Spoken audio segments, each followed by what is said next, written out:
A pleasant afternoon to all. Welcome to the June's edition of the Premier's monthly press conference. For those who are wondering, and by way of information, we are here this afternoon as opposed to our morning time slot by virtue of the fact that the Charlestown Primary School had their graduation ceremony this morning and we decided to give way. This afternoon press conference will be conducted as follows. The Premier will make his usual statement. Members of the press corps will be given the opportunity to ask their question. In so doing, you're kindly asked to give your name and the organization that you represent. You're kindly asked also to please turn your phone on silent, vibrate, or if your circumstances allow, you can turn them off, just so that we are not disturbed this afternoon. Ladies and gentlemen, without further gilding the lily, join me in welcoming to the podium the Honorable Premier of Nevis, Mark A.G. Brantley.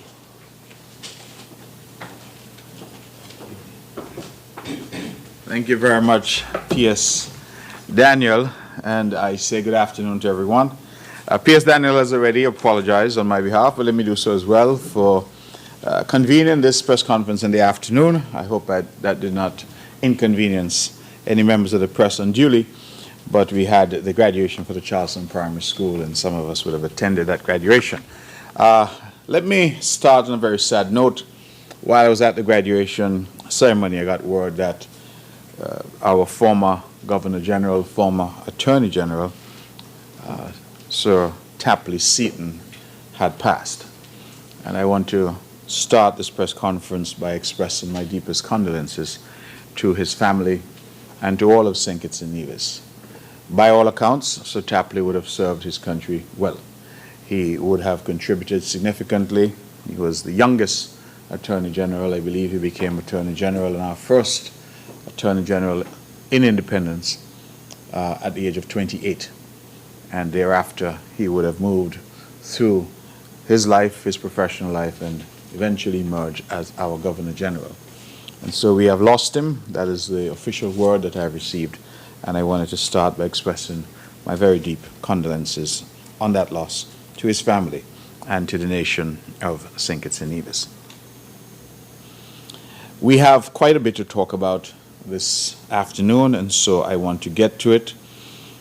You know that at the start of the press conference, I tend to express congratulations to those who are celebrating, and I take the time to congratulate Mrs. Lorraine Agatha Brown, Teacher Lorraine, or Teacher Lo, who's been awarded the Companion of the Star of Merit, CSM, at the investiture ceremony that was already convened in Bastille on Tuesday, the 20th of June, 2023. Congratulations to her. And let me also congratulate the St. Kitts and Nevis football team, the Sugar Boys, for their historic achievement in qualifying for the CONCACAF Gold Cup. 4 divisions are part of the management team. Mr. Jamia Claxton from Bath Village, he's a team manager. Mr. Mainsfield Nisbet is a team trainer. Mr. Leroy Junjun Sweeney, also from Bath. Well, he's from Village in St. Kitts, but now of Bath Village in Nevis. He loves the villages. Junjun is the equipment manager. And Dr. Duana Pemberton Jeffers, our team doctor. So we congratulate the divisions who are involved with the team. We recognize that the team has made it to the next round. They have thus far played 2 games in that round. They lost to Trinidad and Tobago, I'm told. And last night they would have lost to the United States.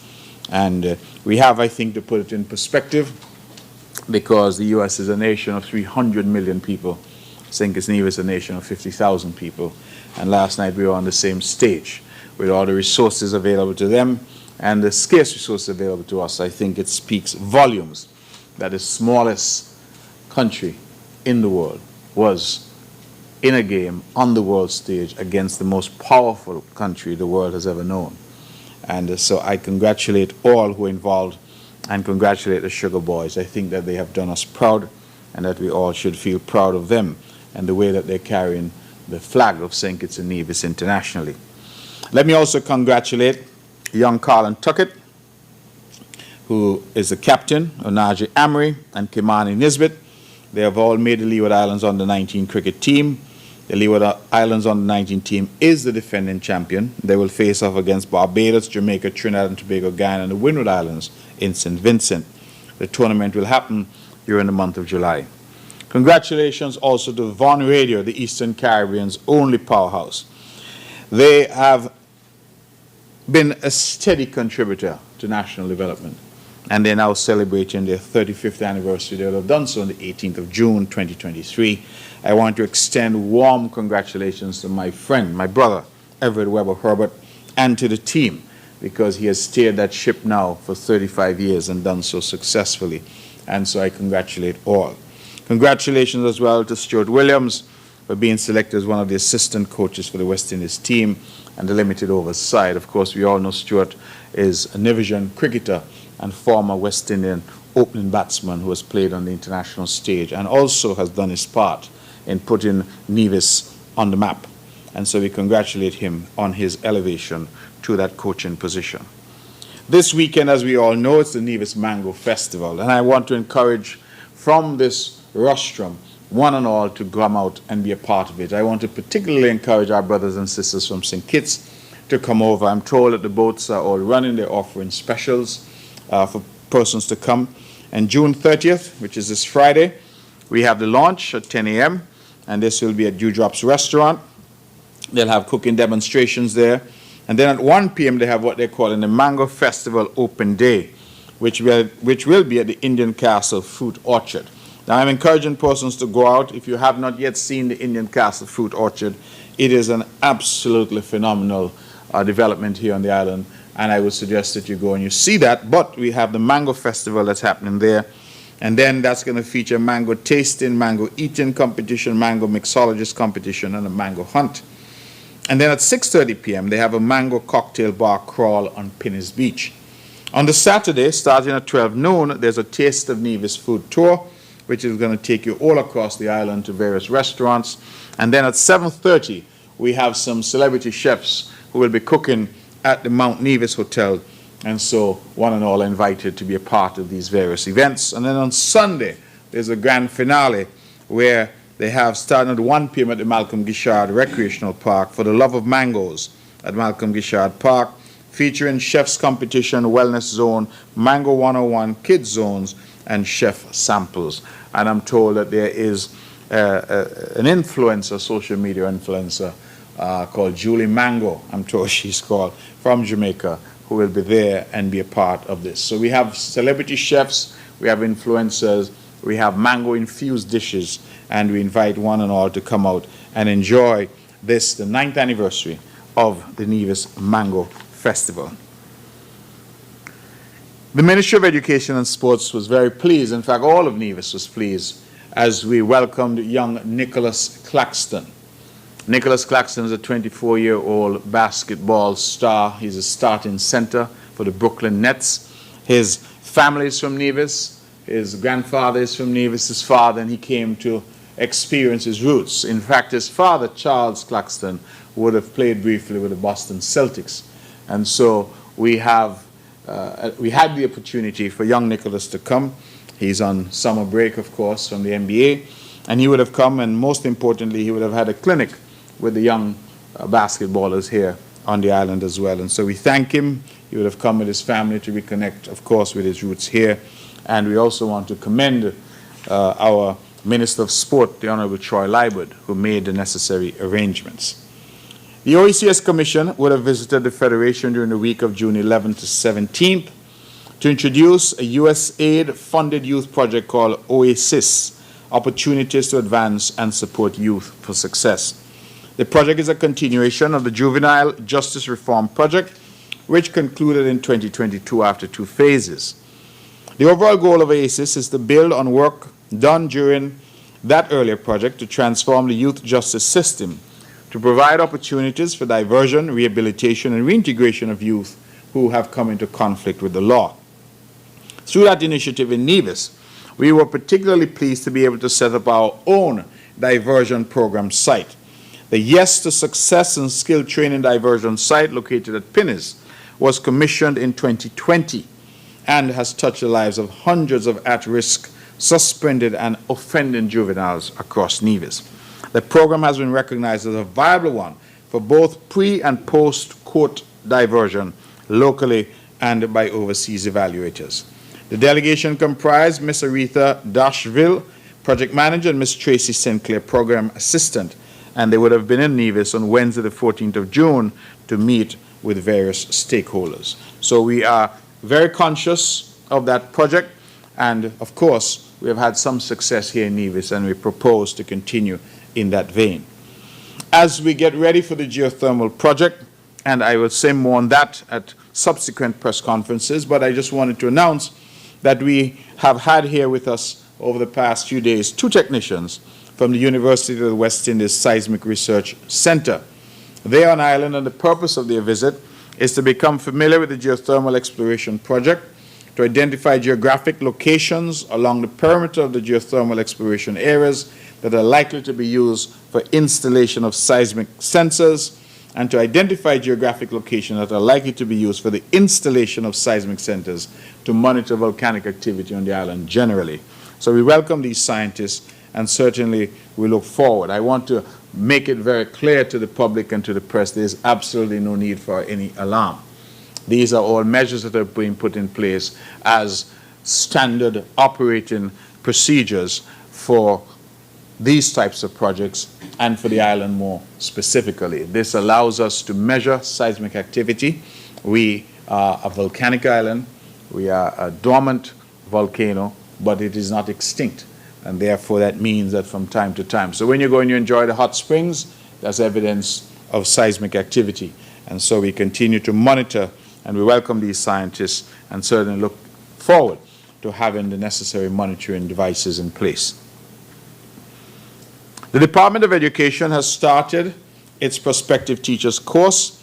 This is a 2-week training exercise for persons wishing to enter the teaching profession. This year, there are 37 persons who are participating in the training. And I just want to say what I've said publicly elsewhere, that teaching is not just for salary. It is a calling. It is not an ordinary profession. It is one that one must love, because if it's done well, it impacts the entire island and our development for the foreseeable future.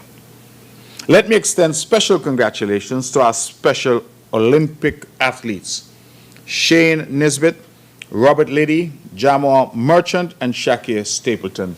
They would have recently participated in Olympic Games, Special Olympic Games in Germany. The athletes returned home yesterday, but due to the inclement weather, we could not give them a proper homecoming, and one is being planned and will be done as soon as possible. Members of the press and those who are listening and viewing, we recognize that we are in the hurricane season. And that season starts each year on June 1st. We had some welcome rains yesterday, and I'm thankful that no damage was caused. I believe that we, both in St. Kitts and Nevis, need rain, and so I was grateful for that. The Nevis Disaster Management Department is encouraging all persons and businesses to ramp up their preparatory actions for any eventuality that may arise during the hurricane season this year. On Thursday, the 25th of May, the National Oceanic Atmospheric Association, NOAA, published its predictions for the 2023 Atlantic hurricane season. The prediction calls for near-normal hurricane activity in the Atlantic, with a range of 12 to 17 storms. Of those, they anticipate 5 to 9 could become hurricanes, and 1 to 4 could become major hurricanes. The Colorado State University, in comparison, published its prediction, and they forecast a slightly below average activity with 13 named storms. Of those, 6 could become hurricanes and 2 major hurricanes. Both institutions have indicated that the near normal or below normal tropical storm activity in the Atlantic is predicated upon the developing El Niño phenomenon in the eastern Pacific near the South American coast of Peru. What are we asking our people to do? We're asking you to establish a family emergency plan that includes a communication plan. Know where the emergency shelters are. Stock up on dry goods or non-perishable foods. Know what to take to the emergency shelters. Clean drains and culverts and waterways in the communities and around your yards. Listen to official sources for information, such as the St. Kitts Nevis Meteorological Services or the Nevis Disaster Management Department or the National Emergency Management Agency, NEMA. And you can always contact the department for more information at 469-1423 or visit their website at www.ndmd.kn.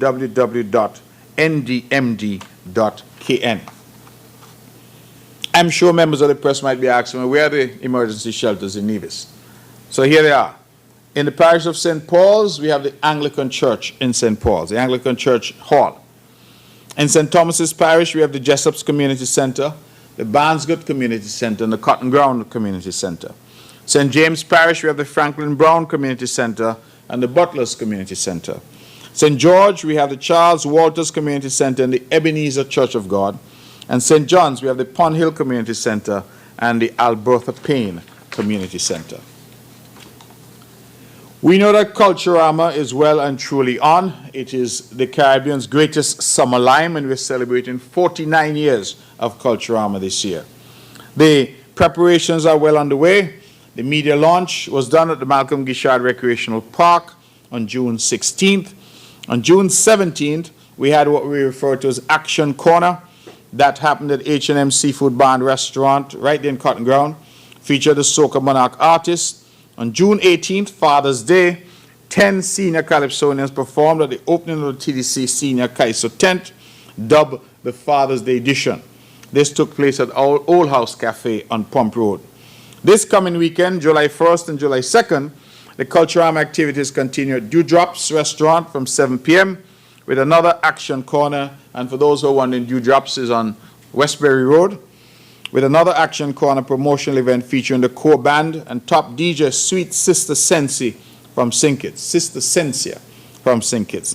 Patrons can win tickets to the Culturama 49 event and gift vouchers for food and drinks from gold sponsors Rams, the good food people. The Culturama ambassadors will be on hand to take photos with patrons and to distribute Culturama 49 paraphernalia. On Sunday, July 2nd, the Culturama 49 events moved to 869 Sports Bar and Grill in Gingerland. For the second Kaiso tent for the Culturama 49 season, 16 calypsonians will perform the new Culturama 49 songs. Patrons can win tickets to the TDC Senior Kaiso Finals on Friday, August 4th at the Cultural Complex. Other upcoming events in July will be the La Paloma Multi-Complex presents Roll Deep at the Cultural Village on Friday, July 7th. Action Corner at Big Six Flavors on Saturday, July 8th. The TDC Senior Kaiso Elimination at Mem's Pizzeria on Sunday, July 9th. And Richard's Promotions 5-in-1 Fete on July 15th at the Culturama Village. The Culturama Committee, of course, is encouraging all residents to support the Culturama 49 events, and the event schedule runs from July 27th to August 8th. The theme, I remind you, is 49 years of mass and spree, Culturama 2023. Many have been asking, when are we going to see the launch of the ladies and the contestants for Culturama? Well, I'm advised that they're doing things differently this year. And they're going to have what they call an online release, where the contestants will be released online initially, and then we're told that by this weekend, we should be seeing them as they participate in the various events, the Action Corner and various events. You will also notice, members of the press, that from what I've said, we've had events in Cotton Ground, in Westbury. We're going to have events at Market Shop. We're having events in St. John's at Mem's Pizzeria. And the whole idea is that we are now spreading the Culturama around the island. So whereas before all events were concentrated in Charlestown, the organizers this year have decided that they're going to take Culturama on the road. And so we're seeing all the villages, all the parishes having events this year. And so we ask you to go out and to participate. Now, I had decided, ladies and gentlemen, to spend a little time in this press conference on the economy here in Nevis.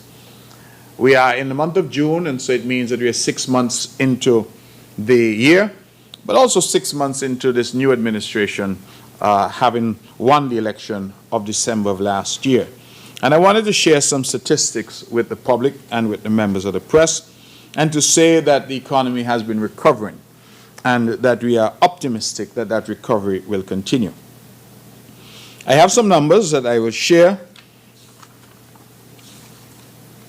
with you in the context of current revenue, and I'm comparing the first half of the year 2022 with the first half of this year, 2023.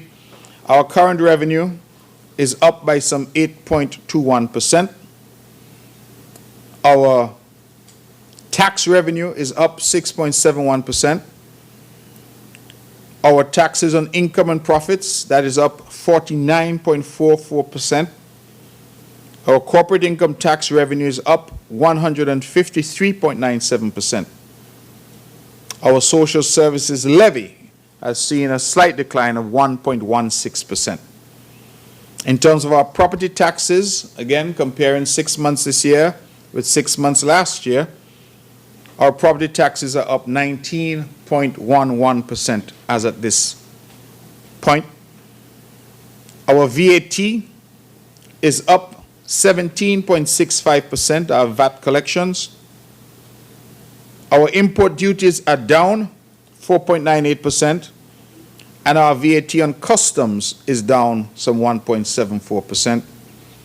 Our non-tax revenue is up 13.69%, and significant in that is financial services, which is up by a significant 17.23% when compared to the same 6-month period last year. In terms of financial, before I go to the financial services stats, let me look at the tourism development levy. That is a 2% that is levied on hotel stays, restaurant purchases, and allied services in the tourism industry. That 2% is used as the marketing budget for Nevis, and so it's collected and transferred to the Nevis Tourism Authority. 5 months, because they did not have the number for June yet. So 5 months from January to May in 2022, we earned just about $1.3 million from that 2%. And thus far, for the 5 months of 2023, that has jumped to $1.8 million, a jump of 40.3%. In the context of financial services and the statistics, in terms of registrations of new entities, IBCs, international business companies, limited liability companies, foundations, and trusts, we saw a total registration of the first 5 months, January to May, in 2022 of 799 new entities, and this year for 2023 we've seen a total of 1,430, a jump of 79%. I've listed out these figures because I think that together they reflect an economy which is recovering. In terms of small businesses, I am a strong proponent of small businesses. I think in most economies, the small business sector is a significant part of that economy. And so we have been promoting small businesses here in Nevis in a variety of ways.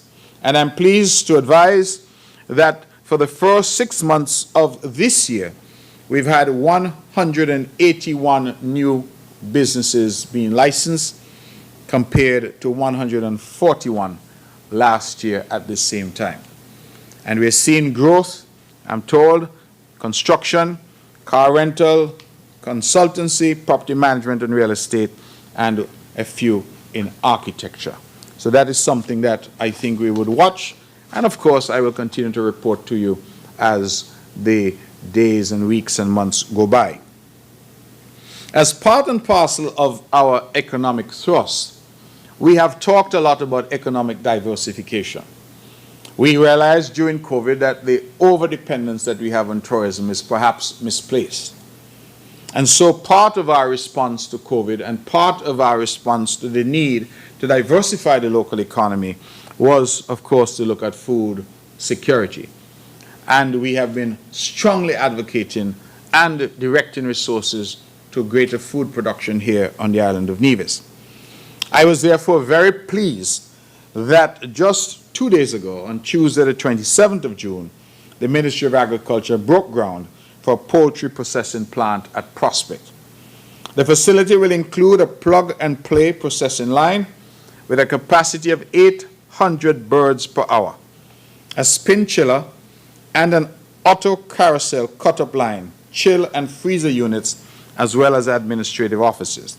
Formal construction is scheduled to begin shortly, and the aim is to have complete construction of the first phase by September. Upon completion, this will be the first facility of its kind in the sub-region, and it will go a long way in reducing our imports of chicken into the Federation. You, members of the press, might be surprised to know that we are importing chicken at a value of somewhere between $18 and $20 million per year. And so that's a significant amount of chicken that is being consumed. I say that because a lot of people, when we see agriculture, we don't see the business of agriculture. And I'm saying to our people that if we can put a dent in that importation, and if we can even supply initially up to 50%, it means that instead of finding $18 to $20 million to send abroad, that money will now be circulating in the local economy, creating jobs and creating some much needed stimulus and diversification for the local economy. Let me also say that the model that we're seeking to employ is to have local farmers growing the chicks and then having those chickens taken to a central processing facility so that way we can control the quality, we can control the output, and we can ensure that there's a consistent quality of local chicken that's available on the market. It is a similar model to what we do with our abattoir, because we have local farmers who, whether it's small animals such as goats and sheep or cattle, they grow and then they take it to the abattoir, where we have the necessary controls, the health controls, etc., the necessary checks and balances to ensure that the product that the public finally gets for consumption is of the very best quality. And so that's the same model that we will be employing with our poultry industry. I want to thank AICA, who has made an expert available to us to assist us in this. I want to thank the Taiwanese for always being there, and they have stepped up in a significant way, because I am told by the experts that there is no poultry industry unless you have what they call a hatchery. There has to be a business, if you will, where the chickens emerge, or what creates the chickens, and those chickens are then sold to the farmers who actually will raise those chickens to the point where they then can be processed for chicken parts. And so the hatchery, we're told, is going to be on St. Kitts with the assistance of the Taiwanese, and we're very grateful for that. And so rather than having to bring birds from Barbados or someplace else, we can now have birds being hatched locally and made available to local farmers. We feel that there's also room for private sector involvement in the hatchery side of this business. And if you see it as a conveyor belt, if you see it as a conveyor line, if you will, you have the hatchery. That's a business in itself. That then feeds the farmers. The farmers are businesses. The farmers then grow the chicks and they feed it to the abattoir. Not the abattoir, the chicken processing facility. And then that facility then puts that chicken out. And I'm hopeful, ladies and gentlemen, very hopeful, that in the next several months we should have fresh organic chicken, locally produced, available on supermarket shelves throughout Nevis and the wider Federation. That is a significant part of our economic diversification thrust, and I will just add that we just had the music festival on St. Kitts, and of course whenever there are these big events in St. Kitts and Nevis, all of our people from both of our islands respond. And so the music festival in St. Kitts saw thousands of people from Nevis traveling to St. Kitts for that festival, just as we expect this weekend to see thousands of Kittitians traveling over for the Mango Fest and, of course, for Culturama when Culturama comes at the end of July. We expect to see that journey the other way when cricket comes to St. Kitts CPL and when Carnival Sugar Mass comes. And that is the way that these two islands continue to support each other. For those who doubt the numbers, I can tell you that we have had some numbers from NASPA, our Nevis ANC Ports Authority. NASPA controls the port at Wally, the water taxi port. They also control the main passenger port in Charlestown. NASPA has indicated to us that over what they call in the Music Fest and White Sand weekend, So Thursday, Friday, Saturday, Sunday, those 4 days, from Thursday, June 22nd to Sunday, June 25th, we had 8,353 passenger movements between St. Kitts and Nevis over that weekend. 8,353. For a similar period in 2022, we had 8,089. And so we had almost 300 additional persons moving this year over that weekend. And to put it in context for the press, on a normal weekend, when there's no activity, we have movements of about 4,800 passengers. So this weekend then we saw a near doubling of the movement on that weekend. And so that, I think, is significant. Now, I also want to add that this did not capture persons like myself, because I went over on the sea bridge. So it doesn't capture the sea bridge. It doesn't capture persons who would have traveled using private boats. And so it is significant that these numbers are perhaps still higher in terms of the number of persons going back and forth. These are only NASPA's numbers from the 2 ports that NASPA controls. And for many who doubted and even criticized the investment in the water taxi pier that this government would have made, I believe that the numbers again show that the water taxi facility continues to perform. Of those 8,353 movements, we had 2,430 arrivals and 2,767 departures from the water taxi facility. That's 767,430. That's about 1,200, 5,000 or so, 200 of those 8,000 plus went via the water taxi facility. And the balance went via the port in Charlestown. We see now on average the water taxi facility almost doubling the traffic that we get in Charlestown. And so again, the investment made absolute good sense. It has become a major point. It has revolutionized travel between these 2 islands, and people now have that ease of going back and forth between St. Kitts and Nevis. And that industry and the investment that we made in that industry and supporting the infrastructure for that industry is still currently 100% Nivision owned and operated. Of course, we expect in time that other operators will get in, but for now, all of the ferry operators from the water taxi facility are based here on the island of Nevis. And so it was a win-win-win situation. Some may say a no-brainer. And that is why I say, despite the noise and despite the criticisms, we persevered and put that facility there. And I think that it is now paying dividends.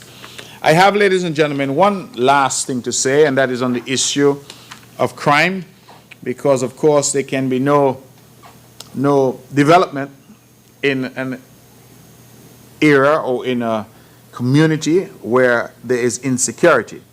And we have been working very closely with the police here on the island of Nevis, Division C, and I want to commend them. They're now being led by Inspector Carty, who has taken up the mantle since the former leader of Division C has now been elevated to the post of Commissioner of Police. And so these statistics show that for the first 6 months of this year, we have had 61 reported crimes, what we refer to as major crimes, and that compares unfavorably with last year, the same 6-month period, when we had 58. So we have had 3 more criminal activities reported this year for the first 6 months than we did last year in 2022. Of note is that the most heinous of crimes, which is murder, in the period for last year, we would have had 2. One in the first half of the year and one late in the second half of the year. And this year thus far, we've had 2 in the first half of this year. And so we are hopeful that we have no more loss of life, and that the youngsters who might be listening to me continue to operate and conduct themselves properly, so that we put away the guns and we put away all efforts and attempts at violence.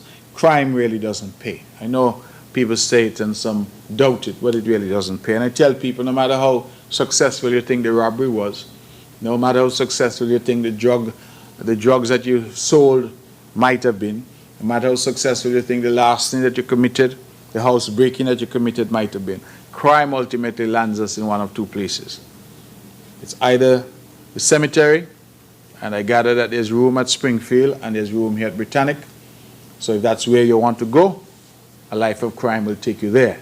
Or it lands you at 1640, it's called in St. Kitts?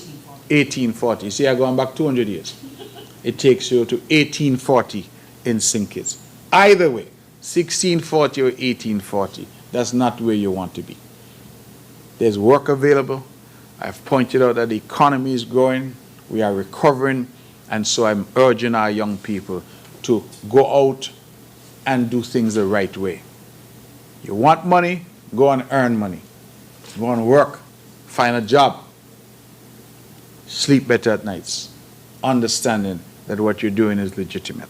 And so I will leave it there, members of the press, and invite any comments that you might have.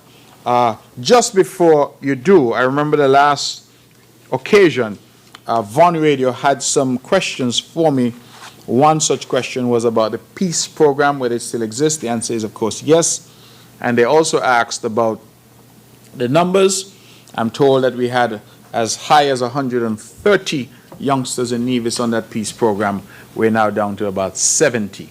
And that's due to a variety of factors, but we currently have about 70 persons. They're paid on average $400 a week, and the supervisors are paid $750 a week. So I now invite your questions and hope that Von would have noted the answers. Came a month later, but nevertheless, the answers to the question that they would have posed. Good afternoon, Premier. Good afternoon, Mr. Bart. Welcome to Nevis. Well, thank you very much. Yes. Officially, Glenn Bart, SK Newsline.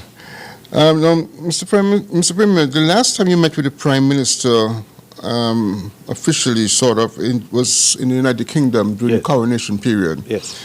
And, but a year since the talk about establishing this task force to examine the relationship between Nevis and St. Kitts, and the financial arrangements and other types of arrangements, there seems to be lots of delays or slow progress. My question is this: do you at this time feel assured that the financial arrangements between the federal government and the NIA will be better than it was on the Team Unity? And is the task force active? And have you been and if it is not active, have you been told why it is not active as yet?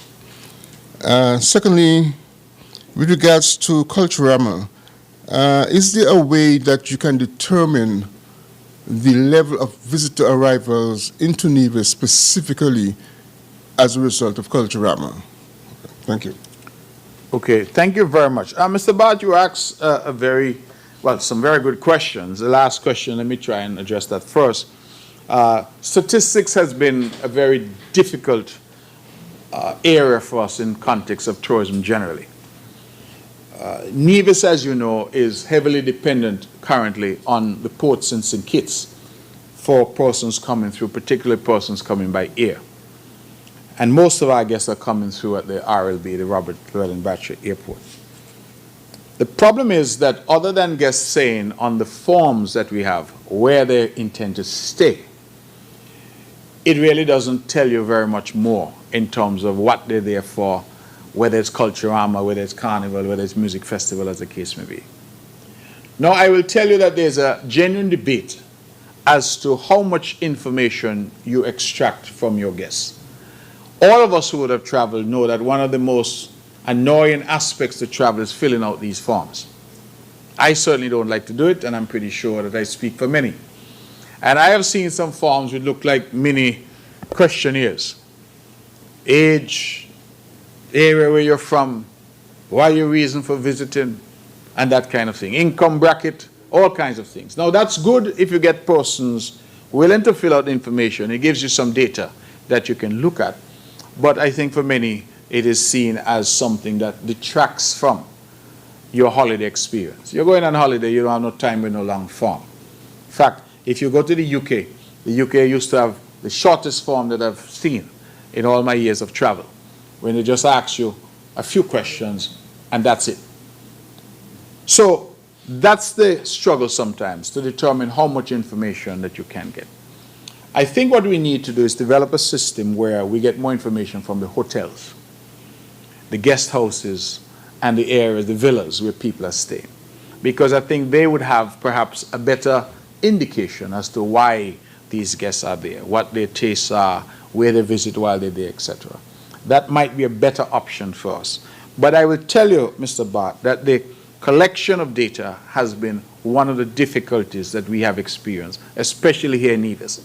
In fact, some years ago, we actually used to send a staff member from the Ministry of Tourism in Nevis to St. Kitts, to RLB, just to collect those bits of paper from the boxes to see who's going to Nevis in order for us to get some idea of the numbers. So it is very difficult.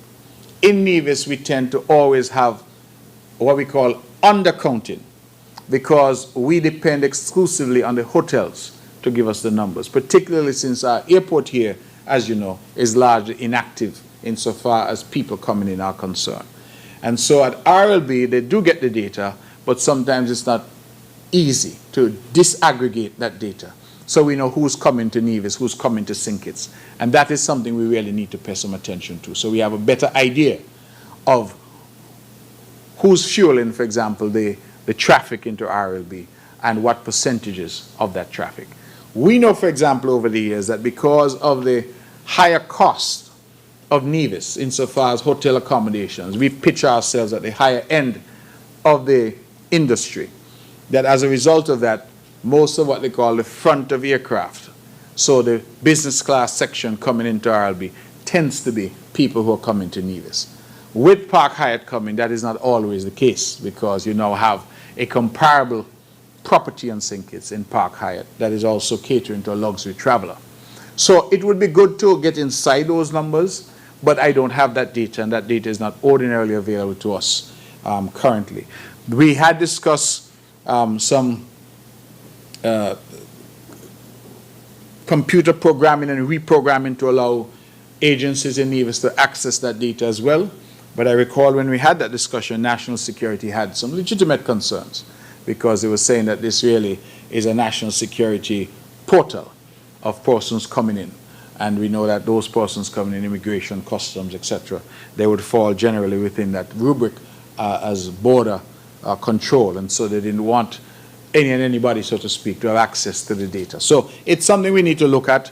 I've gone in a very loquacious way to tell you that it is not possible currently to tell you how many people specifically arrive for Culturama. We can extrapolate, we can imply, we can say, well, we have 2,000 people who showed up in July, so more than likely they came for Culturama. But there's really no litmus test that we can use to give you some level of specificity. So that is the current situation. And we have the same problem, because I'm pretty sure St. Kitts wouldn't be able to tell you how many people came specifically for Carnival, how many people came specifically for Music Festival, because we're not collecting that data as people come in. You asked about the task force. We had, of course, and I had discussed with the Prime Minister a 6-person task force. We have nominated our members to that task force. I don't know if that was the language that we used to describe it, but in any event, a committee, a group to look at this whole issue of fair share, which was a big issue in the last election, as you know. I have been fairly consistent in following up with the Prime Minister, and to his credit, he has been fairly consistent in updating me. I know was awaiting some data from some international organizations, and so I do not have an update for you on this occasion, but I anticipate that I'll be meeting with the Honorable Prime Minister shortly, and this is one of the items on the agenda for us to make a determination as to where we're going. You asked an interesting question, will we be better off or worse off? I think I will want to answer you this way. We want to be fair. So for us, it's not about better off or worse off necessarily. We want an open, transparent process of sharing the resources of the country. And In fact, what we had proposed during the Team Unity era was a pretty fair way, because we said, let us base it on population. So you take CBI, Citizenship by Investment. If the proceeds from Citizenship by Investment 1 year was $600 million, then Nevis would get its 24%, I think it was, 25%. Sinkis would get its 75%. If the following year those receipts fell to $300 million, Nevis will get its 25%, Sinkis will get its 7%. We will be worse off in the year 2 because the overall amount is less, but it will be worse off proportionally to Sinkis. What the problem we had was that we were getting $500 and $600 million coming into the country, and Nevis was getting 40 or 50 million, and Sinkis was getting the balance. Because when we did the analysis of the revenue stream over the course of the life of the program, recall that our analysis suggested that Nevis only got 7% of the revenue from CBI, while Sinkis got 93%. And those numbers were never refuted. Even in the height of the political to-in and fro-in, back-in and forth-in, those numbers were never refuted. We were accused of many things. We can't spend money, we're greedy, we all kind of things, but the percentages were never disputed. That Sinkis was getting 93 and Nevis was getting 7. So for us, it's not really a question of are you better off or worse off. For us, it's can we have a transparent mechanism that you, Mr. Bart, every national in the country, the government can understand.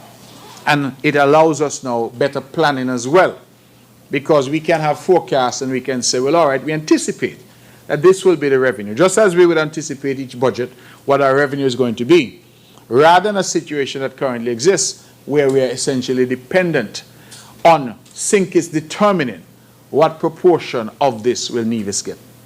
And so these are things that we think need to be looked at. I have said it publicly before, but I have commended Prime Minister Drew because his approach thus far has been far more open and transparent than even the government that I was a part of. Imagine that. That I am now in opposition, but I'm getting greater transparency from a government to which I am in opposition than a government where I sat in cabinet as a senior minister, Minister of Foreign Affairs. Because whenever we ask the then government, of which I was a part, and the then Minister of Finance, what is happening with CBI? You get all kinds of twists and turns, and you never got a straight answer. I remember, Mr. Bart, that there was one occasion when there was a discussion about the Hurricane Relief Fund. You recall, after the 2017 hurricanes had devastated much of the region, we got not a direct hit, but we got some damage as well. And the Hurricane Relief Fund was put in place. And I recall that Mr. Les Can, who was then the man in charge, he came and there was a discussion in the cabinet. And I don't want to disclose any cabinet secrets. I still believe my oath is important. But there was a discussion in the cabinet. And the question was asked of Mr. Can. Could he give an indication of the numbers for the Hurricane Relief Fund thus far?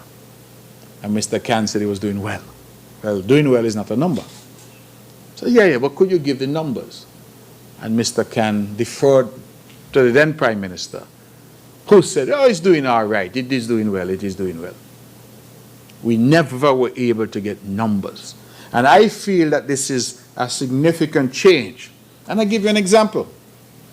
Prime Minister Drew called me when he shortly got into office.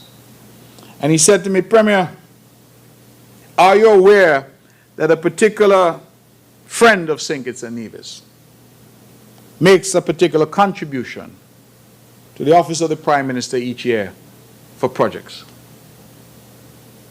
Bear in mind, Mr. Bart, I was a senior member of the Unity Administration for 7 years, sat in cabinet every Monday morning. And I said, no, the first I'm hearing.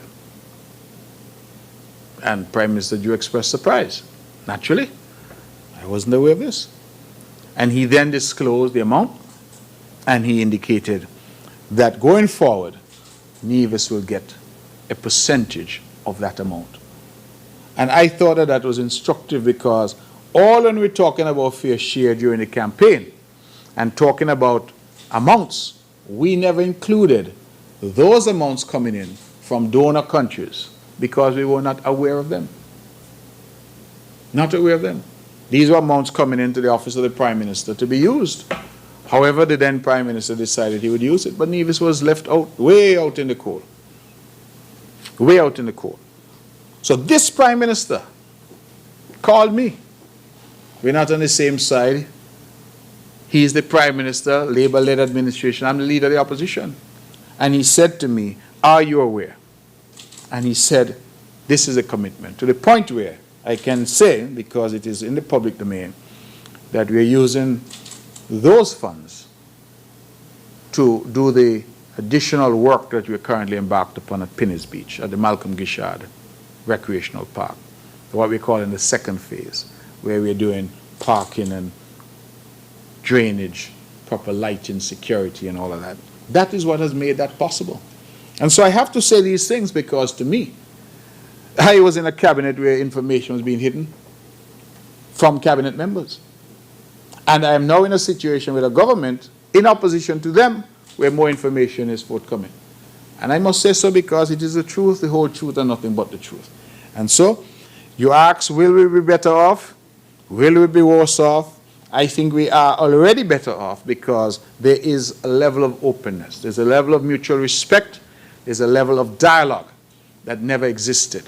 The worst thing, Mr. Bart, that anybody could have is to think that you are in a relationship, but in reality, you're not. Because who you think you're in a relationship with, spending all the time scheming against you. And that was the reality for us under Team Unity. And thank God that we have left that behind, relegated it to the scrap heap of history, and we're now moving on with new ideas, new energy, and hopefully building a new country and a new relationship between St. Kitts and Nevis. I will say one last thing. People say, oh, unity mashup because of this fair share issue. And now they say, Mr. Brantley, you're not talking about it as much. It's a fair comment. But there's a fundamental difference in terms of the factual matrix. And here it is. Prime Minister Drew and Labour never promised Nevis anything. They never entered into any Charleston Accord with the people of Nevis and the Concerned Citizens Movement Party. Team Unity did. I think that that point is lost on some people. Because three parties came together and signed the Charleston Accord. PAM, PLP, and CCM. And that Charleston Accord had certain commitments. That's the word I'm going to use. Because if you recall, Mr. Bart, when the elections of 2015 were over, PAM had 4 seats, CCM had 2 seats, and PLP only had 1 seat. We know that 6 is the required number to form a federal government. We know that because look at Labour now. They have 6 seats and they are in government. And therefore it means that PAM and CCM could have formed a government in 2015 on their own. But you know why we didn't? Because there was an agreement. And there were certain commitments that had been made that the parties had signed to. That is how Timothy Harris became Prime Minister, with 1 seat. 1 seat in 2015. Because the rest of us, to use Pam's slogan from the last convention, kept our promise. That really was the thing.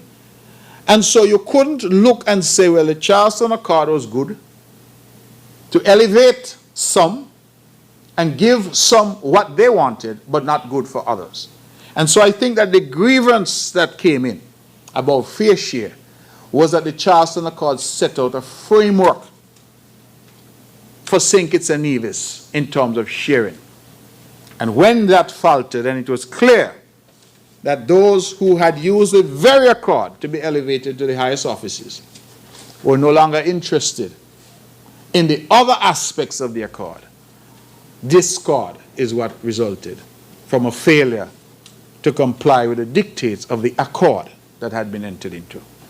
And that is where we found ourselves. And that situation was untenable. Because at the end of the day, Mr. Bard, where there's a contract for the purchase of a piece of land, purchase of a home, contract for the purchase of goods, contract between you and your wife, you and your spouse, in marriage. At the end of the day, once you find out that people are undermining you, and that the issue of trust on which you depend, and the confidence which you should have in those that you're doing business with is gone, then nothing in my view is left. And that is what happened, and that is why this construct called Team Unity eventually collapsed. Not because the idea was a bad idea. I still feel it is one of the best political ideas to come out of St. Kitts and Nevis. But because the train, as beautifully designed as it was, had a bad driver. That ultimately is what derails trains. When the man who's at the helm has ambitions other than going in the right direction, you end up in confusion and problems. And so here we are. And so I credit the new Prime Minister because, in my humble opinion, thus far, he has been far more open than the Prime Minister that I sat with in the cabinet on a weekly basis, and the one that I engaged with on a weekly basis, because he was very adept at hiding information, particularly financial information, from his own cabinet. Didn't want us to see, didn't want us to know, because, of course, he didn't want to fulfill the commitments under the various accords that we had entered into as political parties. Any other questions for me? We have a new journalist today. Donella Thompson, Von Radio. Good How are you, afternoon. Donella? I'm fine, good thank to see you. Uh-huh. Thank you. I have 4 questions, if that's fine. Sure. Question number 1. As the island has been experiencing water shortages and rationing over the past months, is the recent rainfall expected to make a major difference in the water resources going forward? Question 2. With regards to the pension plan for non-established workers for the NIE, could you outline the qualifying factors and whether or not it has commenced? Question 3. In relation to the bypass road, it was announced that the necessary agreements have been signed. Is there a commencement date and or time frame for the roadwork? And question 4, can an update be provided on the hospital expansion project? Thank you. Okay, thank you very much. All excellent questions, Ms. Thompson, and thank you for coming and for being here. The water shortage issue, will these recent rains make a major difference? I think the short answer is no. It won't make a major difference at this point, but it will help, because one of the things that rainfall does, it means that we have less water being consumed for gardening, for the agricultural purposes, for people watering their lawns and doing all of that. 4 Seasons, for example, which is a major offtake of water, the rains would help their golf course and all of that. And so I think that it helps. What we really need, however, is our aquifers to be replenished, and that would require sustained rainfall over a sustained period of time. The difficulty that we've experienced is that the region, not just Nevis or St. Kitts, but the region generally has been experiencing considerably lower levels of rainfall over the past several years. And so we would need rainfall to be back at those levels in order for us to really say that we are making progress. So we welcome the rain. I hope you would continue to pray for more rain. But would it make a major difference, single day of showers? I don't think it will. What will make a difference, in my view, is for our people to conserve water, to continue to see water as an essential resource that they should not waste. And in not wasting it, I would ask our people to report leaks, to get leaks in their homes fixed, but also to report leaks sometimes we see on the road. I walk sometimes at mornings, I'm amazed at the number of pipes I see that are burst, water everywhere, and their neighbors there, and it looks like nobody really cares.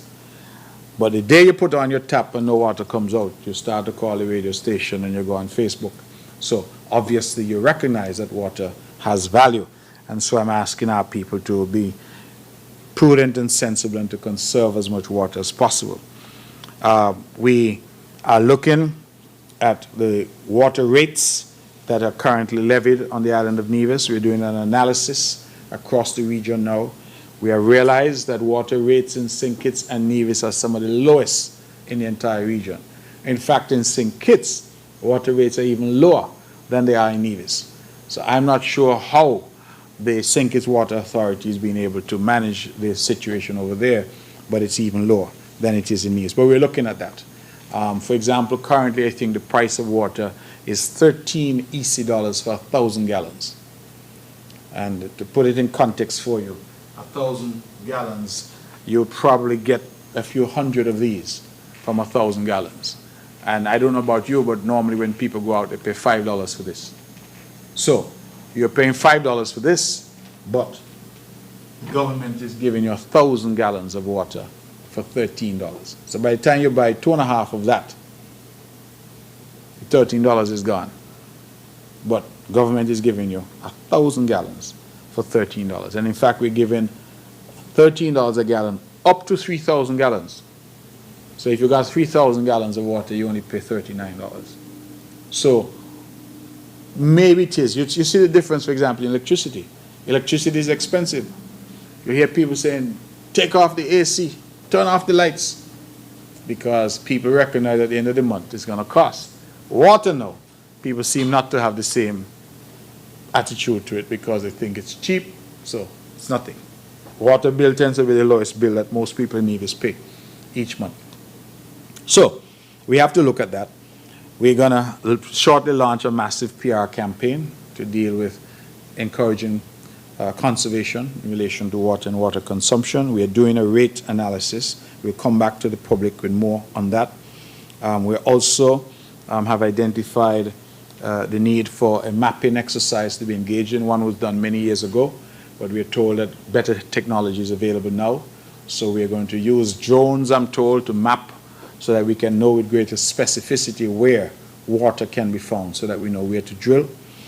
We will shortly embark on a drilling campaign. We're looking to do about 7 new wells. And those, we hope, will give us anywhere from 1.5 to 2 million gallons of additional water each day. We, however, feel that in the long term, desalination has to be the solution. We are surrounded by ocean, and if we can take the salt out of that water, then we have a limitless supply of water. And so we think that's the solution. It is now not a good solution because of the high cost of electricity, because the plant runs on electricity, and the high cost of electricity would mean that the cost of the water will be too high.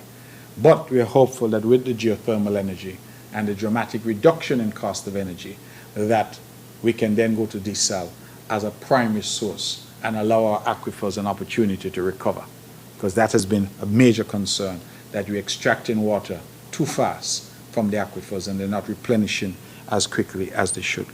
The pension plan and who qualifies, my understanding is that you have to be in the service for at least 10 years as a non-established worker, whereafter you will qualify, and that you are required to retire at 62, and it is at that point that something kicks in. There is a formula. I confess I don't have it in my head, but I do know that we issued a flyer that went out to public servants, and I would ask you to check with the PS who's here. He heads the committee that has dealt with this matter for us, PS Daniel, that he can supply that flyer to you, so you could have it in the newsroom and have it readily available to you in terms of what the formula looks like. If you have not done 10 years, I think you get a lump sum payment when you leave, but you won't get a monthly sum. But if you've done 10 years, you get a monthly sum. Now, this is for non-established workers. These are for those who hitherto would not have got a pension because they were not part of the establishments as it's referred to. But many of them would have worked for 40 years, 50 years sometimes, and then leave, as we say colloquially, with their 2 long hands. And so we have sought to change it, and I feel very proud. I don't think it has really got the level of coverage that it should have, but it is one of the most significant achievements of any government that we have had here in this island in a very long time. I think many times we talk about the road and the buildings, and that's important too, don't get me wrong. But I think this is significant in bringing real relief to a lot of families who saw themselves. And one of the things that we saw is that sometimes people were 65, even 70, and they didn't want to go home. And what do you mean? You need to retire. But in part, they didn't want to go home because they needed that income in order to survive. And so this at least gives them a little bit of assistance. So we are hopeful that with the pension from this scheme, plus whatever they will get from Social Security, that they will be able to live a bit more comfortably. And I'm proud that this government said we will deliver it, and we have delivered it thus far. The bypass road, the last report we got from Minister Brandt, who's the responsible minister, is that we should see some movement next week. So we are hopeful that by next week we should see the movement on the bypass road in terms of the construction. We know that there have been some meetings with the stakeholders, Nevis, Water Department, and Surrey Paving, which has been awarded the contract to do that road. And while we say the bypass road, I want to make it very clear, Ms. Thompson, that it goes all the way to the Water Department, where they have the barbecue, on the pump road. So we say bypass road, but it actually goes from right here below us in Pinneys all the way around to the Water Department barbecue, that area. So it encompasses the pump road, Stuart Williams Drive, and the bypass. So that is the whole span of road that's being done. We are told by Surrey that the construction period should be about 100 days. So maybe 3.5 months, if my math is correct. The hospital expansion project, it's one of the projects that keeps us up at nights because we have been badly delayed this year because we asked a professional to provide us with some quantity surveys for the interior. We were promised that within a month. It has now been 6 months, and we can't get what we have paid for. And so we are looking now at some alternative options, and this occupied the cabinet just on Wednesday. We discussed this, and the responsible minister is making some efforts to get someone else to provide us with the quantities so that we can restart the work. That's what we've been waiting for. And so when we thought the delay this year would only have been a month or two, it has now turned into 6 months. So we are hopeful that we can get that done, and once we can get that done, we will be able to proceed. I just want to use this rostrum to say that oftentimes, Ms. Thompson, governments are severely criticized for not giving local people a chance. But a lot of times when you give local people a chance, we end up how we've ended up here. And don't get me wrong, because I will always say that the local person must be given the first chance. But unfortunately, we could have gone overseas from the start. We said, no, we're going to hire a local professional from St. Kitts to do this work for us. And he made a commitment that we'll have the work done so that we could proceed, and he has not delivered. And so here we are now, 6 months on, having to look for an alternative in order to move it forward. So it is not something that we are happy about, but it is something that we have to deal with, and I've said publicly, continue to say, that this is a significant investment. This investment in this hospital is a 40-year type of investment. When it's done, it will take healthcare for this little island in a quantum leap forward. And so while many have made hay about the fact that the project has taken a while, my purpose is to ensure that the project is done properly. And that is what we intend to do. Any other questions for me?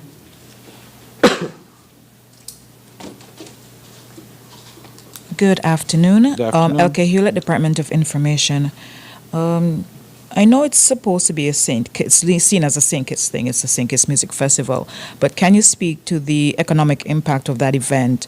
And people might not look at it in the context of an impact in Nevis. So is there a knock-on effect for Nevis? Also, can you shed some light on some of the figures that you would have given earlier as it relates to the tax revenue, as to why there might have been an increase in the corporate tax and a decrease in the Social Security contributions, or money coming from Social Security? And the Brownhill Call Center, have they commenced operations, which is Radius? And if you can give an update on the smaller contact center that was looking at the other building on the same property. And has there been any movement on the airport expansion project? I think that's it for now. Thanks. Okay, thank you very much. You forced me to scribble because you asked me so many questions, so I'm trying my best to be able to get through so that I can answer those questions. Ms. Hewlett, thank you for your questions. The numbers, you asked the question, well, let me start where you started, Music Fest. I think that we need to appreciate that economic upturn in St. Kitts translates into economic upturn in the country. Economic upturn in Nevis translates into economic upturn in the country. I say that because music festival would not be what it is without the Nevisians going over and supporting. Culturama will not be what it is without the Kittitians come over and supporting. Carnival will not be what it is without the Nevisians going over. So we're going back and forth because we're one country. It's like somebody saying, oh, Music Fest is being held at Warner Park. Can it succeed without the people from Sandy Point and Keon and Keys and St. Paul's going to the Music Fest? The answer is no. Similarly, can it survive without the people from Nevis going? The answer is no. We are one country.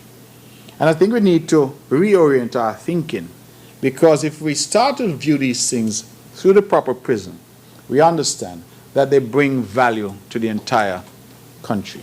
Let me tell you what happened, Ms. Hewlett. You had actual vehicles from Nevis, believe it or not, that were over in St. Kitts for the music festival as rentals, because St. Kitts, I'm told, ran out of rental vehicles. You had individuals who were transporting in luxury vehicles, the stars, Burna Boy and others. And I'm told that some luxury vans from Nevis also went over to St. Kitts to assist because they didn't have enough. The water taxis I mentioned are largely Nevisian owned. And I spoke to the number of crossings over that weekend being 8,353. So it means that 8,353 persons went back and forth. Now, all of that translates into money in the economy. A lot of people who went over for Music Fest, who came to St. Kitts for the Music Fest. I had some friends, for example, who were here from Anguilla. They came in on Friday, they went to the show Friday night, Saturday morning bright and early they headed to Nevis to spend the day in Nevis. And I'm pretty sure that a lot of other guests did the same thing. I'm aware that some people actually came in and stayed on Nevis and went to the music festival in St. Kitts. So your hotels, your restaurants, your taxi drivers, your car rental agencies, your water taxi operators, your ferry operators in town, everybody got a little bite out of this music festival pie.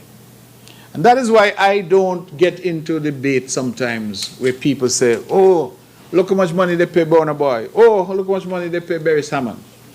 Because these events, Music Fest, Culturama, Carnival, etc., can never expect on the size of our population to earn a profit at the gate. These events are designed to generate economic activity in the wider economy. And I am telling you, I was in St. Kitts over the weekend. It's a weekend that I always take with my family, Music Fest weekend, and hotels were full, car rental agencies were sold out, restaurants were bursting at the seams, people were everywhere. I went down on Port Zante and I saw so many people down there who went to buy liquor, they went to buy all kinds of things. They were spending in the local economy. In Nevis, in St. Kitts primarily, yes, because that's where the festival is, but also on Nevis. And so what I think, and I don't know if it was Mr. Bart who some time ago asked a question about can we measure some of these things. It would be good to get some way to quantify what it looks like so that people understand that if the festival itself costs, let us say $10 million US, sake of argument, just using a round figure. How much does that 10 million multiply into in terms of activity in the economy? How many people are employed? How many people are earning at the Marriott or at Park Hyatt? How many people are at the restaurants? How many people in the car rentals, etc.? I think that is important. And so for me, Ms. Hewlett, these events add tremendously to our economy, especially because these events come at the time when we're usually going into what we call the down season, the off season. We have a peak during winter, and then we tend to taper off. So these events are usually designed to fill up our hotels in June, July, August, those months when ordinarily the hotels will be empty. So I think that it has to be viewed in that wider context, and we must find a way. There have to be mechanisms out there to measure the impact. I think that is what we need to do. Taxes, you say, what would have accounted for the increased taxes? I think the corporate taxes, we had some payments from some companies that are doing business here.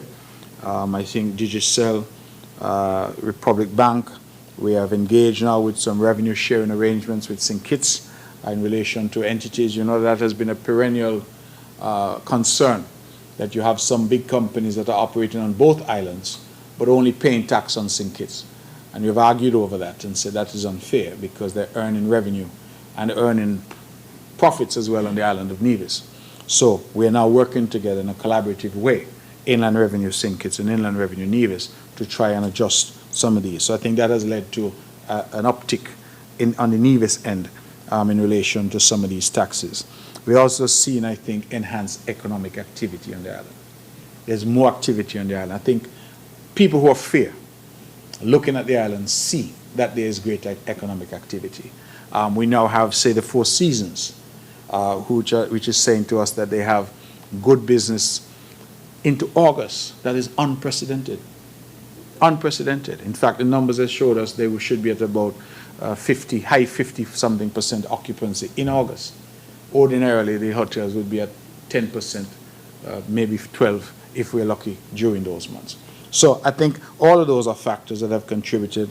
The number of small businesses that are opening, the level of activity that we're seeing in the economy generally, and of course the efficiency, because we are promoting now greater efficiency in terms of tax collection, particularly in our property taxes.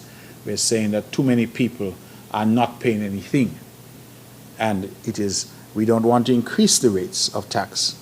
So it is better that we spread whatever the taxes are across the widest cross-section of people. And a lot of people, for example, have built homes, not paying any property tax because their homes are not yet registered. And so for years, and that is something, inefficiencies in the system that we're trying to work. I will tell you a private situation with me. I built a home in Montpelier 20 years ago. And maybe about 2, possibly 3 years after that house was not only built but lived in, I realized the tax bill was still saying $25 a year. And that was because they were charging me for what they call agricultural land. So the tax roster did not reflect that a home had already been built on this land. So we actually had to go in and say to the Inland Revenue, hey, there's a house there, you need to fix your records. Those things really shouldn't happen, because that house can't be built without planning permission. It can't be occupied without a certificate of occupation issued by planning. So the government knows that the house is there. Planning department is a arm of the government. But we still end up in a situation where the tax revenue department doesn't know that the house is there. So we need better coordination and better efficiency. And then, of course, in areas like the financial services, we're seeing quite an uptick. As I said, over 40, I think I mentioned 40% increase, 40.3% increase. I'm sorry, nope, forgive me, I need to be accurate in what I say, lest I be accused of trying to mislead, which is not a good thing. I will tell you that the numbers for financial services are up 79%. 79%. The tourism development levy is what was up 40.3%. So the efforts, I think, are bearing fruit, and we hope that they will continue. The Brownhill Call Center Radius, that's open. The last I checked, there were 36 employees, still trying to get up to 50. And it was interesting because I thought there would have been a flood of applications, but there has only really been a trickle. I suggest that the employment situation on the island is better than even the government would have thought, because we anticipate a lot of people, and that has not yet materialized. The other contact center, all that we need to do has been done. They have indicated that they will start shortly, and I'm hopeful that by the next time I come, I will be able to update on that. The last thing you asked me was about the airport expansion. I can say that we do not yet have anything to announce because we are still going through negotiations with landowners. The Honorable Alexis Jeffers is leading that project. He's working with the Honorable Eric Evelyn, the Minister of Lands. We're trying to get a reasonable price on the lands in the surrounding areas so that we can acquire those lands for purposes of the project. We have pretty much settled on the scope of the project. Once the design is done, we will then go to the public and have some consultations. I want to assure the press and the public that nothing is going to happen at the Van Sammer International Airport until we have involved the public in terms of consultation so that they understand what is being done and they have an opportunity to make their own input in what we are proposing to do. The objective, again, is when we're done, is to be able to rehabilitate that airport, to accept more regional traffic, and hopefully to accept the jets that are coming out of Miami, the ones that are going into Anguilla and going into Dominica. I think American Eagle is who does those. These are smaller jets that carry about 90 to 110 passengers, that range. We are hopeful that we could attract those and, of course, more private jet traffic. That is what we're seeking to do. Not to compete with the RLB, but to complement the efforts at RLB, because we expect RLB will continue to have the long-haul flights from the UK, New York, where they're getting from New Jersey, etc. So we are hopeful that we will add, because as the tourism industry here grows, as the demand grows, part of the problem that we keep having is, of course, airlift. And so we welcome, and I want to go on record to commend the Honorable Marsha Henderson and her team for the announcement that JetBlue will start to fly in October, I believe, November. That is going to be very, very good for us because it means that people have more options in terms of coming in, and our own people as well have more options in terms of travel. Any further questions for me? Any developments in housing? Honestly, I didn't ask you. You didn't ask me anything about housing. So, yeah. I'm so sorry. L.K. Hewlett, again, Department of Information. As it relates to housing, has there been any recent developments? Housing, we continue to build out the various housing developments at Madden's.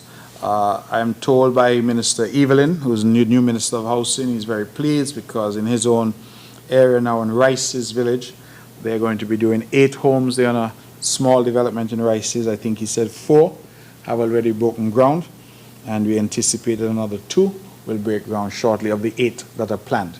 And so the housing revolution continues all across the island. I think the quality of the housing is very good. People can naturally see it for themselves. We have had very few complaints, even from those who occupy these homes. And of course, our model in Nevis has been different because under this government, we have said that we didn't have the capacity to build homes from the government coffers and then allow persons to inhabit those homes and pay monthly to the corporation. That was how Cherry Gardens was done, and that created a crisis for the Nevis Housing and Land Development Corporation, a financial crisis. It was easier for the homeowner, to be sure, because that homeowner is only paying $800, $600, whatever it is per month. But the corporation couldn't sustain that because it means we have to come up with hundreds of thousands of dollars to build a house. And then the problem for the homeowner is that the homeowner never had a title for that house. So a lot of people say they have a house because they live in it, but they don't really have a house because the title is still with the corporation. So I think that we need to be mindful of that, because a lot of our people are really paying rent. Because if you want to know whether they have a house, let God forbid something were to happen and they were to pass away, the law is then going to ask, well, who's the owner of this property? And if you don't have your title, then you have nothing that you can leave to your children. So when we got into office, we said to persons who were paying the corporation that while you feel that you're doing better because you're paying a smaller sum to the corporation, we recommend that you go to the bank, you get the money, we offered a significant discount, and we said, come and pay off. Get your title and let the bank get a mortgage. And so you pay the bank. The good thing about paying the bank on a mortgage is as you pay, you get what is referred to as equity in your home. So let us say, for example, you borrowed $200,000 from the bank to build your home. You're paying off the bank as you go, but the property is also appreciating in value as you go. And what you find is after you've been paying for 10 years, you may have as much as $100,000 or so in equity in the property. That is now that you can go back to the bank and say, you know what, I need an extra $100,000 because my son Tommy is now going to university. That is, I think, how you really allow people to build wealth, as opposed to the system where you have of just putting a man in a house and telling him, pay money every month. Some people were not paying, and when they paid sporadically, they still had no title. So in Nevis, we said, instead of telling people on the political campaign, wave your keys, we said, wave your title. Because even people who are renting have keys. Wave your title, because ultimately it is a title to property that matters. Not who's in it, but who has title to it. And so that is important for us. So we have taken a different approach where we invite persons to go to the bank, get a loan, and then we build the property at a heavily subsidized rates for those individuals. So that has been the model that we've used in all the developments that we've been embarking on since this government took office this party took office, in 2013. On that same note, is the government, I know government has a challenge here where it doesn't own a lot of land. So is the government in the process of trying to identify any that it could purchase for housing? The government is always trying to identify lands. But I will say publicly that we also encourage private individuals to develop lands as well. The fact that there's such a high demand for housing on the island suggests that there's a market for it. And we have in the past reached out to the larger companies like TDC and others to say to them, why not get into the housing market in Nevis as well? They have done developments in St. Kitts, Doors, I think Sunshine, something was it called, over in Frigate Bay. Sunrise, I think it's called. Various developments. Calypso Ridge or Calypso Edge or Ocean's Edge. I can't remember the names so well. But companies like TDC have done developments, and I have gone to them and I've invited them and said, listen, come, do something in Nevis, because the truth is that the government simply cannot keep up. And what we're finding is that there are a lot of young people, especially young professionals, who are at an income level where they can build a home, but they don't want the hassle. So a lot of people are coming to the government to say, I want a home, but the home is $800,000, because we don't want the hassle of having to go hire architect, contractor, dealer. So we prefer, and the government has said, no, that's not our business. That's not the business that we're in. So there's clearly a market for it. I recognize that some local investors tried to do something up here at Brazier's. Affluent Homes, I think it was called. I'm not sure how well that is doing, but that was a response to the request essentially for more people who have land to get into the development of that land, rather than what appears to be the case where everybody's calling government and saying, oh, I want to sell the government my land. All right? So the government is trying to buy land, but I feel that we need the private sector to play its part as well in satisfying the demands for housing that we have on the island currently. We have, of course, a tradition, a long historical tradition in Nevis of our people also owning land. So that's another thing, because a lot of young people have a piece of land that Granny gave them. And so how can they leverage that now to get a house on it? All of those are important indicators. And I think we're going to get it right. We're working through different models. We see St. Kitts has its own model over there. We have a slightly different model in Nevis. But I think we'll get it right. But we need the private sector also to step in and play its role. Any other questions for me? No? Ladies and gentlemen, thank you very much. It has been a little longer than we anticipated, but I'm happy that we were able to have this press conference today, the press conference for the month of June, and I look forward to seeing all of you again in the month of July. Thank you. God bless you.